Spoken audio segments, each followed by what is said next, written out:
Welcome back in one of the Bears Trouble Plays YouTube channel. Today is Saturday, November 2nd. Now I'm back breaking down a few more plays in the NBA. We're going to be looking at the Cleveland Cavaliers traveling to take on the Milwaukee Bucks as the first play. Second play today, Grizzlies going up against the 76ers. 2-game picks, 2-player props for the Saturday slate. Before we get to that, let's take a look at the recap graphic on Friday. I am recording late. It is 9:13 p.m. The graphic is not updated, but Lakers-Raptors, they did go over the 230.5. Lakers put up 40-something points in the first quarter, I think. Cavs Magic, this one kind of hurt. Under 217.5. Felt like the under was cruising in the first half. Second half came out. They scored a lot of points. Scrubs came in for the last 5 minutes because the Magic were getting blown out in the fourth quarter. And the Scrubs could not miss. And I really shouldn't call them Scrubs because everybody in the NBA is fantastic. So not Scrubs, just players that you don't usually play. And they could not miss. And they're in the NBA for a reason. So shout out to those guys.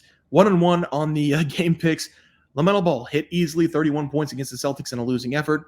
Over 24.5. Cameron Johnson, again, this one hurt. 2 threes in, I think, 12 minutes of action, and then he had nothing else. So, I don't know. He had a lot of attempts. I think he went 2 of 7 or something like that. But Nets did win. Bulls collapsed in the fourth quarter like they did all season last season. So maybe the Bulls are back. But 1-1 split on the player props as well. 2-2 day altogether. Another push. Feel like we've just been pushing our lives away to start the season, but that is better than losing. So let's just keep on trucking. We got to find a way to string together some wins. Maybe we'll go on a little bit of a winning streak here. We're going to look at the Cavs going up against the Bucks.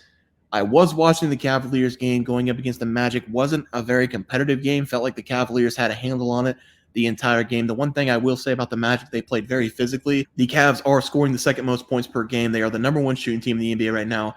And now they have to go on the road going up against the Bucks, who only have 1-1 on the season. This line kind of smells. It's minus 2.5 in favor of Milwaukee. I'm going to take them on the money line as the play. Milwaukee hasn't done anything great this season. They haven't been great defensively. They haven't been great offensively. And the Cavaliers are coming into this game as one of the best two-way teams so far. They're great on both sides of the floor. I am concerned about the back-to-back games, though, for the Cavaliers. I'm not currently sure if everybody's going to be playing in this one, including Mitchell, Mobley, Allen, those kind of guys. They might be sitting out in this game on the back-to-back. The Magic, they were very physical, so they might come in fatigued in this game against the Bucks as well, and they're a very desperate team. They've got to find a way to turn things around. They're coming off of another rout going up against the Grizzlies. They were not competitive in that game again. A lot of players not playing in the fourth quarter, including Giannis Antetokounmpo and Lillard in the last 8 minutes in that game. So this line doesn't make a whole lot of sense, especially since the Cavaliers are one of the best teams so far in the NBA, haven't lost a game, 6-0, best shooting team, best scoring team, because the Celtics are currently in a battle against the Hornets. So I don't know. This line, it kind of smells telling me players are going to sit. I'm going to take the Bucks on the money line. They're the more desperate team. Let's go on to the next play. We're going to be looking at the Grizzlies going up against the 76ers.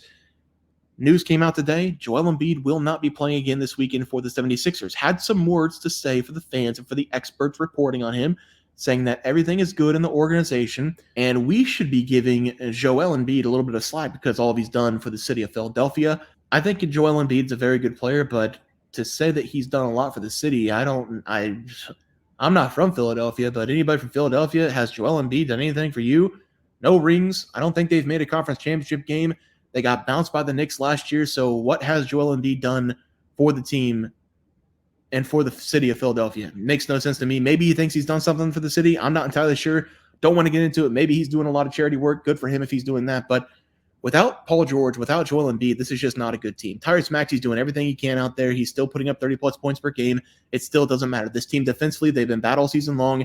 The play calling has been give Tyrese Maxey the ball and move out of the way. I don't mind that Tyrese Maxey's taking all the shots because he is an all-star. He's a very good player, but it's going to be tough sailing in this game for the 76ers. It's not going to get anything going down low. You got Jaren Jackson Jr., Zach Edey down low, very physical in this game. I don't see the 76ers being very competitive in this game either. So I'm going to take the Memphis Grizzlies here to win this game on the money line as the play. Currently minus 1.5. Just give me the money line as the play there. Let's go over some player props.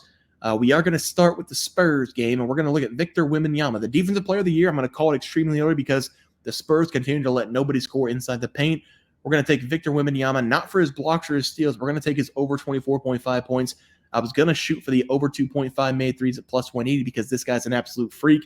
He's a very good shooter at threes as well, but I think the over 24.5 is the better play because I do think he's going to be able to have some success down low going up against the Teals because they're giving up 55 points per game inside the paint. That's the third worst team in the NBA so far. Rudy Gobert can only do so much. They don't have Karl Anthony Towns down there anymore for another big body, and that should leave Victor a lot of open space going up against Rudy, especially if they find a way to get him in foul trouble. Trying to guard Victor is impossible. He can beat you in several ways, including pulling up from three, which he did a ton the last game, making 3 3-point attempts against the Jazz. Actually, he made 4 3-point attempts against the Jazz. I like him in this game to be the offense once against the Spurs. Give me his over 24.5 points as the play. And for the final play tonight, we're going to be looking at the 76ers going up against the Grizzlies one more time. Tyrese Maxey, I've already talked about it a little bit. I think it's pretty self-explanatory. Over 3.5 made threes.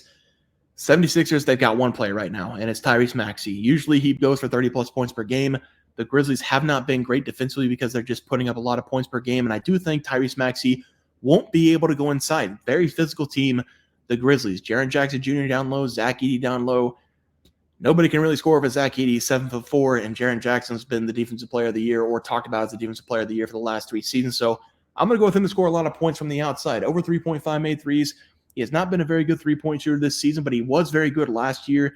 NBA players, they're very strange individuals. They can have 50-plus point nights one night, then make nothing from the field the next night. But usually the top-tier players, like a Tyrese Maxey, has a pretty short memory. He has taken a lot of 3 attempts this year, having 10-plus threes attempted in 3 consecutive games, but he's only been able to make 9 of the last 39 shots from the outside. The shot volume is there from deep. That's what we're looking for with these player props. Taking the shots is half the battle. I'll take his over 3.5 made threes. This one might be plus money because he's been so poor from deep to start the season, but if it's not, I'm still going to go with the over 3.5 made threes for Tyrese Maxey. Let's go over the recap graphic. We're going to be taking the Bucks money line and the Memphis Grizzlies on the money line against the 76ers. Victor, over 24.5 points going up against the T-Wolves. Very bad in the paint so far this year. And then Tyrese Maxey, over 28.5 points. That's going to be over 3.5 made threes. Let's just take both. Let's do both. Over 28.5 points, over 3.5 made threes. I do think he's going to do a lot of his damage from the outside, though, because the Memphis Grizzlies are very physical down low. So I'm going to take Tyrese Maxey over 3.5 made threes. I'll throw in the over 28.5 points as well because that's the only person who can score for the 76ers. Guys, it's going to do it for the NBA Plays and Props for Saturday, November 2nd slate of games. If you guys enjoyed the content, please sure to drop a like on this video and subscribe to the channel below. See you guys next video, and thanks for watching.